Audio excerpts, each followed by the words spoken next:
할렐루야. 이렇게 한 주를 시작하는 첫날 부활주일 예배 자리에 나온 저와 여러분을 하나님이 기쁘시게 받아주실 줄로 믿습니다. 이러한 기쁜 마음으로 우리 좌우 앞뒤에 있는 분들과 서로 인사 나눕니다. 사랑합니다. 축복합니다. 자, 한 번 더 인사 나눕니다. 쑥쑥 자랍시다. 오늘은 예수님께서 십자가에 못 박혀 죽으시고 무덤에 장사된 후 3일 만에 사망의 권세를 이기시고 다시 살아나신 부활주일입니다. 종교의 창시자가 죽었다가 부활했다고 말하는 종교는 오직 기독교밖에 없습니다. 타 종교는 종교의 창시자가 모두 죽었다로 끝납니다. 기독교만큼은 죽었다가 다시 부활했다 이렇게 말하고 있는 것입니다. 그래서 기독교를 부활의 종교라고 합니다. 네, 여러분, 제가 여러분 말씀을 드렸지만 죽은 사람이 다시 살아나는 것과 관련해서 소생이라는 말과 부활이라는 말을 분명하게 구별해야 됩니다. 소생은 죽었다가 살아났습니다. 그리고 결국에는 죽는 겁니다. 이게 소생입니다. 부활은 죽었다가 살아났습니다. 그리고 영원히 삽니다. 이게 부활입니다. 그래서 소생과 부활을 우리는 분명하게 구별할 줄 알아야 됩니다. 부활은 그래서 많은 사람들이 특히 2000년 전 예수님을 따르던 사람들 중에 많은 사람들이 예수님이 부활하신 것과 예수님이 하늘로 승천하신 것을 눈으로 직접 보았다, 목격했다라고 성경은 기록하고 이것을 믿는 사람들이 이제 예수님을 믿게 된다는 것입니다. 고린도전서 15장 3절 하반절에서 6절 그리고 사도행전 1장 9절 말씀이 그 말씀입니다. 이렇게 말씀합니다. 성경대로 그리스도께서 우리 죄를 위하여 죽으시고 장사 지낸 바 되셨다가 성경대로 사흘 만에 다시 살아나사 게바에게 보이시고 후에 12제자에게와 그 후에 500여 형제에게 일시에 보이셨나니 그 중에 지금까지 대다수는 살아있고 어떤 사람은 잠들었으며 이 말씀을 마치시고 그들이 보는데 올려져 가시니 구름이 그를 가리어 보이지 않게 하더라. 분명히 많은 사람들이 예수님의 부활을 목격했고 그 예수님께서 하늘로 승천하시고 영원한 하나님의 나라에서 이제는 계시다라는 것을 믿게 되었다는 것입니다. 그런데 문제는 인류 역사상 이렇게 부활한 존재는 예수님밖에 없다는 겁니다. 오직 한 분, 죽었다가 부활해서 영원히 사는 이 존재는 예수님밖에 없다는 것입니다. 그리고 2000년 전 예수님의 부활을 많은 사람들이 눈으로 직접 목격했지만 2000년이 지난 지금 저와 여러분 중에 예수님을 눈으로 목격한 사람은 한 사람도 없다는 것입니다.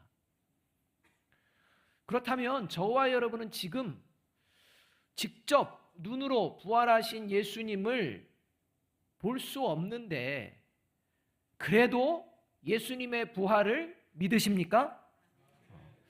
오늘 예수님께서는 예수님의 부활을 믿는 사람은 이 세상을 살아갈 때 반드시 복음의 증인으로 살아가게 된다라고 말씀하고 있습니다. 그러니까 저와 여러분을 살펴보아야 한다는 것입니다. 삶을 봐야 된다는 겁니다. 21절 하반절 말씀입니다. 함께 읽습니다. 시작. 아버지께서 나를 보내신 것 같이 나도 너희를 보내노라. 예수님이 이 땅에 오신 것은 영원한 하나님의 나라를 전하는 복음을 증거하시기 위해서 오셨고 결국 이 일을 부활 승천하신 뒤에 예수님을 믿는 사람들에 맡기셨다는 것입니다.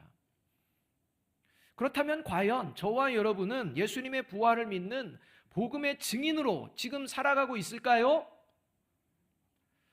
오늘 본문 말씀을 통해서 저와 여러분의 모습을 비춰 보아야 할 것입니다. 왜냐하면 영원한 구원과 관련되어 있기 때문입니다. 오늘 우리가 읽은 본문의 내용은 부활하신 예수님께서 제자들이 모여있는 집에 찾아오셔서 제자들과 만나는 장면입니다. 이 장면을 통해 오늘 부활주일을 맞아 이 예배 자리에 모인 저와 여러분이 예수님의 부활을 믿는 복음의 증인으로 살고 있는지 그렇지 않은지 바르게 살펴보아야 합니다. 자, 그렇다면 예수님의 부활을 믿게 되면 도대체 어떤 일이 벌어지기 때문에 복음의 증인으로 살아갈 수 있을까요? 나 이제부터 복음의 증인으로 살랍니다 라고 결단한다고 되어지는 게 아닙니다. 그 결단이 실제화가 되기 위해서는 먼저 저와 여러분의 삶의 자리에서, 저와 여러분 안에서 벌어지는 일이 있다는 것입니다. 그 일이 저와 여러분에게 벌어졌는지 살펴야 합니다.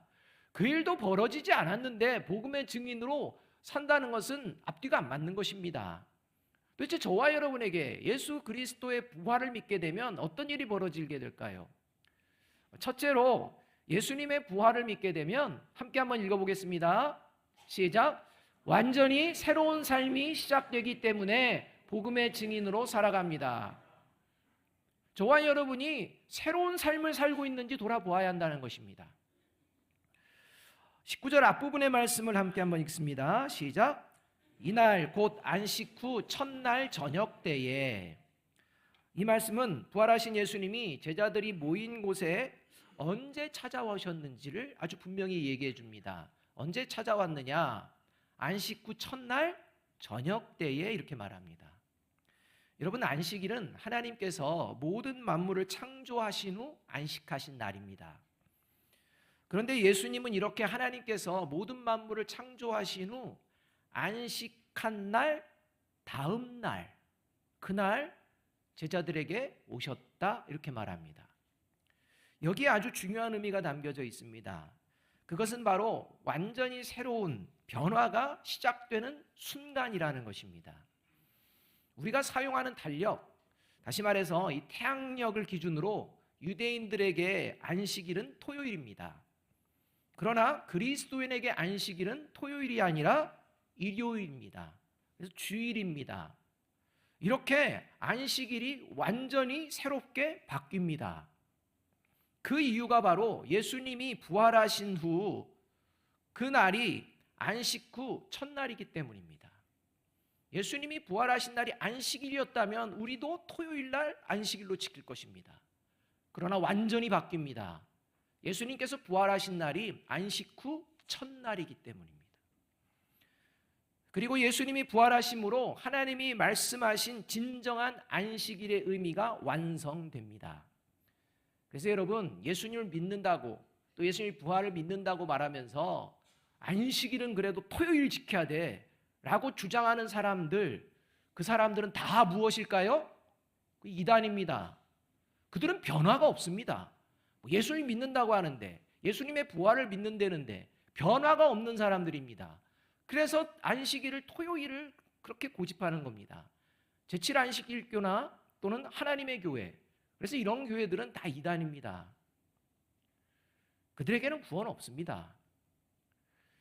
또한 부활하신 예수님이 제자들을 만난 시간이 언제냐? 저녁이라고 말씀하시는데 이건 역시 새로운 시작을 의미한다고 할 수가 있습니다. 일반적으로 하루는 아침부터 저녁 이렇게 얘기합니다. 그래서 하루의 시작은 아침입니다. 그러나 유대인들에게는 하루는 저녁부터 아침입니다. 따라서 유대인들에게 하루의 시작, 새로운 하루의 시작, 이것은 아침일까요? 저녁일까요? 저녁입니다. 그 이유가 창세기에 나옵니다. 창세기 1장을 보게 되면 이제 하루하루의 개념, 첫째 날부터 계속해서 날의 개념이 나오는데 대표적으로 창세기 1장 맨 처음 첫째 날, 이것과 관련돼서 이렇게 말씀합니다. 창세기 1장 5절 말씀입니다. 하나님이 빛을 낮이라 부르시고 어둠을 밤이라 부르시니라.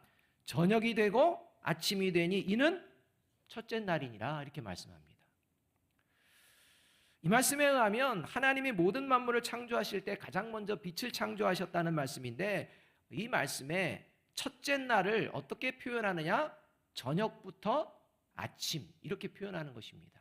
그래서 유대인들은 이것을 가지고서 이제 하루를 저녁부터 아침 이렇게 얘기합니다. 좀 더 정확하게 하면 저녁부터 그 다음 날 저녁 전까지 이렇게 되는 것입니다.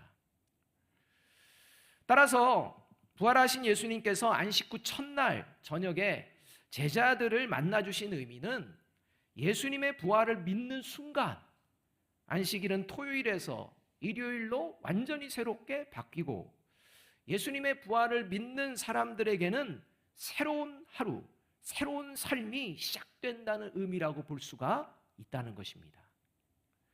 그 증거가 바로 안식 후 첫날 저녁, 제자들이 부활하신 예수님을 만나기 전과 만난 후에 그 모습들이 변화된다는 겁니다.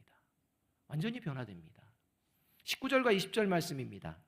이날 곧 안식 후 첫날 저녁 때에 제자들이 유대인들을 두려워하여 모인 곳에 문들을 닫았더니 예수께서 오사 가운데 서서 이르시되 너희에게 평강이 있을지어다. 이 말씀을 하시고 손과 옆구리를 보이시니 제자들이 주를 보고 뭐했다? 기뻐하더라. 이 말씀은 예수님이 십자가에서 못 박혀 죽으시고 무덤에 장사된 후에 제자들은 유대인들로부터 목숨의 위협을 느끼며 두려움 속에 숨어 지내고 있었습니다. 그런데 부활하신 예수님을 만나는 순간 제자들의 마음을 가득 채웠던 두려움은 사라지고 그 마음 가운데 무엇이 찾아왔느냐? 기쁨이 찾아왔다는 것입니다.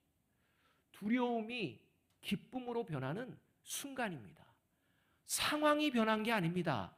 단지 이유는 딱 하나입니다. 부활하신 예수님을 만났기 때문입니다.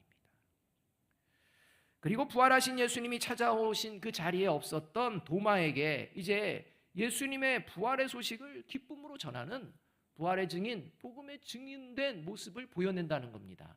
그 모습이 24절과 25절 상반절 말씀입니다. 12제자 중에 하나로서 디두모라 불리는 도마는 예수께서 오셨을 때 함께 있지 아니한지라 다른 제자들이 그에게 이르되 우리가 주를 보았노라 하니.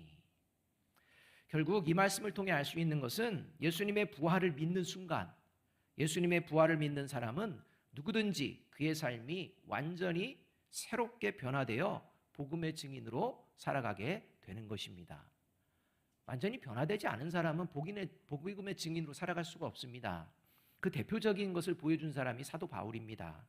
사도 바울은 예수님을 믿기 전 예수님의 부활을 믿는 그리스도인들을 핍박하고 박해하고 옥에 가두고 또 죽이는 일도 서슴지 않았던 인물입니다. 그러한 그가 이제 살기가 등등해져서 그리스도인들을 잡기 위해서 다메섹으로 가던 도중에 부활하신 예수님을 만납니다. 그리고 그 후 완전히 변화된 새로운 삶을 시작합니다. 그래서 사도 바울은 자신이 복음의 대적자에서 복음의 증인으로 완전히 변화된 새로운 삶을 시작하게 된 이유, 그게 바로 예수님, 부활하신 예수님을 만났기 때문이다 라고 고백하는 것입니다. 그 고백이 고린도전서 15장 8절 말씀입니다.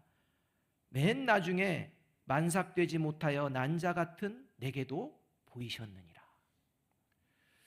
또한 고린도후서 5장 17절에서 예수님의 부활을 믿는 그리스도인은 완전히 새로운 존재로 살아가게 된다고 선언하는 것을 우리가 볼 수가 있습니다. 같이 한번 읽어보겠습니다. 시작. 누구든지 그리스도 안에 있으면 그는 새로운 피조물입니다. 옛 것은 지나갔습니다. 보십시오, 새 것이 되었습니다. 우리 옆에 있는 분들에게 이렇게 말해줍니다. 예수님이 부활하셨습니다. 한 번 더 얘기해 줍니다. 저는 새 사람입니다. 그럼 믿으십니까? 하루의 시작을 나는 완전히 새롭게 변화된 존재인 줄로 믿습니다. 그리고 이 하루의 시작, 하루를 하나님의 말씀을 삶의 기준으로 삼고 새롭게 변화된 존재로 살아내기를 원합니다. 그리고 그 마음으로 하루를 시작하고 하루를 살아내는 존재, 힘쓰는 존재, 그가 바로 예수님의 부활을 믿는 복음의 증인입니다. 저와 여러분의 하루는 어떻게 시작되고 있는지 살펴보아야 합니다. 오늘 부활의 아침을 맞이하는 저와 여러분의 마음은 어떤 마음으로 시작해서 이곳에 왔는지 살펴보아야 합니다. 그래서 둘째로 예수님의 부활을 믿게 되면 같이 한번 읽어봅니다. 시작. 성령의 능력이 발휘되기 때문에 복음의 증인으로 살아갑니다. 자, 저와 여러분이 새로운 존재가 되면 어떤 현상이 일어나느냐? 성령의 능력이 발휘됩니다. 그게 지금 저와 여러분에게 발휘되고 있는지 보자는 것입니다. 22절 말씀 함께 한번 읽어봅니다. 시작. 이 말씀을 하시고 그들을 향하사 숨을 내쉬며 이르시되 성령을 받으라. 이 말씀에 의하면 예수님의 부활을 믿는 사람은 반드시 하나님이 보내주신 성령이 함께하는 구원받은 사람이요, 반대로 예수님의 부활을 믿지 않는 사람은 성령이 함께하지 않기에 구원받지 못한 사람이다 라는 것을 예수님께서 몸소 보여주신 겁니다. 그리고 예수님의 부활을 믿음으로 성령이 함께하는 사람의 삶의 모습을 사도행전 1장 8절은 아주 정확하게 이렇게 가르쳐 줍니다. 같이 한번 읽어봅니다. 오직 성령이 너희에게 임하시면 너희가 권능을 받고 예루살렘과 온 유대와 사마리아와 땅끝까지 이르러 내 증인이 되리라 하시니라. 예수님의 부활을 믿게 되면 반드시 성령을 받게 된다는 것입니다. 그리고 그 성령의 능력을 가지고 예수님의 증인으로 살아간다, 복음의 증인으로 살아간다라는 말씀입니다. 특히 오늘 우리가 읽은 본문에서 성령의 능력이 발휘되고 있는 사람의 특징 두 가지가 나옵니다. 그게 지금 저와 여러분에게 발휘되고 있는가 보자는 겁니다. 첫째는 함께 한번 읽어볼까요? 같이 읽어봅니다. 시작. 진정한 평안을 누리며 살아갑니다. 19절 하반절과 21절 상반절 말씀입니다. 같이 읽습니다. 시작. 예수께서 오사 가운데 서서 이르시되 너희에게 평강이 있을지어다. 예수께서 또 이르시되 너희에게 평강이 있을지어다. 두 번에 걸쳐서 예수님께서 평강을 이야기하십니다. 이 말씀은 예수님의 부활을 믿는 사람은 반드시 성령을 받게 되고, 그 증거로 예수님의 부활을 믿지 않는 사람들은 결코 경험할 수 없는 평강을 누리며 살아가게 된다는 겁니다. 그러니까 예수님의 부활을 믿게 되면 평강을 누리며 살아가는 이러한 성령의 능력이 발휘가 된다는 것입니다. 자, 오늘 부활의 주일, 부활의 아침을 맞이하며 이 예배 자리에 있는 저와 여러분의 마음 가운데에 평강이 있습니까? 평안하십니까? 만일 이 자리에 평안이 없습니다, 여러분 가장 기뻐해야 될 예수 그리스도의 부활을 선포하고 부활을 믿는다고 고백하는 자리에 나와 있는데 마음에 평강이 없습니다. 그건 예수님의 부활을 믿지 않는다는 증거일 수 있다는 것입니다. 따라서 저와 여러분이 하루를 새로운 존재로 시작한 게 아닙니다. 따라서 저와 여러분의 마음 가운데 평강이 회복되어지기를 주님의 이름으로 축복합니다. 그리고 이 평강과 관련된 자세한 말씀은 다음 주일 전하도록 하겠습니다. 네. 그리고 이제 두 번째, 성령의 능력이 발휘되는 사람, 이 사람의 특징 한번 읽어봅니다. 시작. 오직 예수님만이 죄의 문제를 해결해 줄 수 있는 분임을 믿고 가르치고 전파하며 살아갑니다. 여러분, 이러한 삶을 저와 여러분이 살고 있는지 돌아보아야 한다는 겁니다. 23절 말씀입니다. 같이 한번 읽어보겠습니다. 시작. 너희가 누구의 죄든지 사하면 사하질 것이요 누구의 죄든지 그대로 두면 그대로 있으리라 하시니라. 여러분, 이 말씀은요, 예수님의 부활을 믿는 그리스도인에게 죄사함의 능력이 있다는 말씀이 아닙니다. 그러니까 저와 여러분이 예수님의 부활을 믿는데 저와 여러분이 다른 사람의 용서합니다 하면 이게 죄가 싹 사라지고, 난 당신 용서하지 않습니다 하면 그 사람의 죄는 여전히 남아있다, 이런 말은 아닙니다. 그러니까 저와 여러분에게 죄사함의 능력이 있다, 그 말씀이 아닙니다. 이 말씀은 예수님의 부활을 믿는 그리스도인의 사명에 대한 말씀입니다. 죄사함의 능력이 아니라 사명에 대한 말씀이라는 겁니다. 여러분, 예수님의 부활을 믿는 그리스도인은 오직 진리를 믿고 진리를 전하고 진리를 보여내며 살아내는 존재입니다. 죄를 용서받고 영원한 구원에 이룰 수 있는 유일한 방법은 예수님을 믿고 회개하며 살아가는 것입니다. 그 외에 그 어떤 방법으로도 죄를 용서받을 수 없고 영원한 구원에 이를 수도 없습니다. 예를 들어, 자, 음식을 도둑질하다가 붙잡혔다고 합시다. 자, 저와 여러분이 음식을 가지고 왔는데 누군가가 내 음식을 도둑질했습니다. 근데 그걸 보고 붙잡았습니다. 그런데 알고 보니까 그 사람이 오랫동안 굶었습니다. 그래서 측은지심, 불쌍한 마음이 생겨서 그래, 용서해 드리겠습니다, 이렇게 얘기를 했다고 칩시다. 아마 화낼 분들이 더 많겠지만 용서해 줬다고 칩시다. 그렇다면 하나님도 음식 도둑질한 사람의 죄를 용서해 주신 것일까요?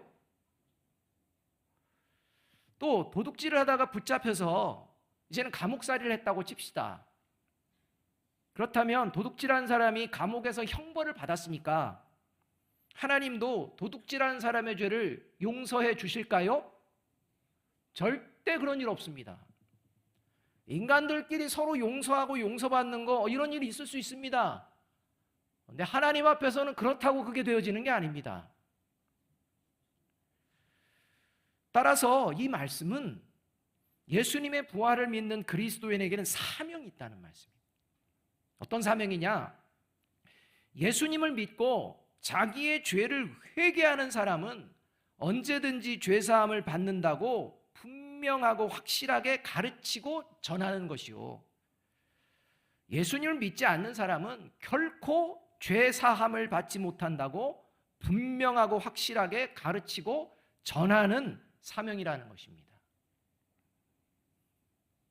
여러분, 종종 예수님을 믿지 않고 죽은 사람들을 향해 이제 아프지 말고 저 세상에서는 행복하게 사세요 라고 말하는데요, 여러분, 예수님을 믿지 않고 죽은 사람이 가는 곳은 영원한 형벌이 있는 곳이지 절대 행복한 곳 없습니다. 듣기 좋으라고 그런 말하는 거 아닙니다. 아무리 선한 일을 많이 하고 엄청난 업적을 이루며 살다가 죽었더라도 예수님을 믿지 않고 죽은 사람이 갈 곳, 영원한 형벌뿐이라는 것을 분명하게 가르치고 전하며 살아가는 것이 그리스도인의 사명인 것입니다. 오늘 세례식과 입교식이 있는데요, 제가 세례 교육을 할 때 교육을 받는 분들에게 명확하게 묻고 확인하는 것이 있습니다. 그것은 내가 죄인이고 예수님만이 나를 죄에서 구원하실 분이심을 믿는지 확인합니다. 그래서 세례 교육하는 동안 믿겨지지 않으면 그만두고 다음에 받으세요, 그렇게 얘기합니다. 그리고 믿는다고 고백하는 분들에게만 세례와 입교를 진행합니다. 왜냐하면 죄사함을 받았음이 분명하기 때문입니다. 성경적으로 말입니다. 만일 믿는다고 고백하지 않는데도 제가 일단 세례를 받고 신앙생활 교회 다니다 보면 믿게 될 거야, 그러니까 일단 세례를 받아, 여러분, 이런 식으로 제가 진행을 하게 된다면 이것은 하나님 앞에서 진리를 왜곡하는 범죄를 저지르는 행위입니다. 아마 이 예배의 자리에 모인 저와 여러분 대다수는 세례를 받으셨을 것입니다. 세례를 받을 때 분명히 예수님을 나의 구원자요, 하나님의 말씀에 순종하며 하나님의 자녀로 이제는 살아가겠습니다 라고 하나님 앞에 약속하셨을 것입니다. 자, 옆에 있는 분들에게 질문합니다. 꼭 질문해야 됩니다. 약속 지키고 계시죠? 여러분, 이 말에 대답해야 됩니다. 성탄절이 되면 불교에서 종종 예수님의 탄생 축하합니다 하면서 현수막을 쫙 거는 경우가 있습니다. 그러나 불교를 포함한 그 어떤 종교에도 예수님의 부활을 축하합니다 라는 현수막은 걸지 않습니다. 왜냐하면 예수님의 부활을 인정하는 순간 그 종교는 거짓된 종교이라는 것이 만천하에 드러나기 때문입니다. 절대 못 겁니다. 오직 기독교에만 진정한 구원의 길이 있음을 보여낼 사명, 그것이 이 시대를 살아가는 저와 여러분에게 하나님이 맡겨주신 사명인 줄로 믿습니다. 바라기는 부활주일 나는 완전히 새롭게 변화된 존재인 줄 믿으며 하나님의 말씀을 삶의 기준으로 삼고 새롭게 변화된 존재로서 구원받은 그리스도인의 사명, 복음의 증인된 사명을 잘 감당해 내시는 저와 여러분의 발걸음이 되기를 주님의 이름으로 축복합니다. 마지막으로 21절 말씀 한 번 더 함께 한번 읽습니다. 시작. 예수께서 또 이르시되 너희에게 평강이 있을지어다. 아버지께서 나를 보내신 것 같이 나도 너희를 보내노라. 아멘.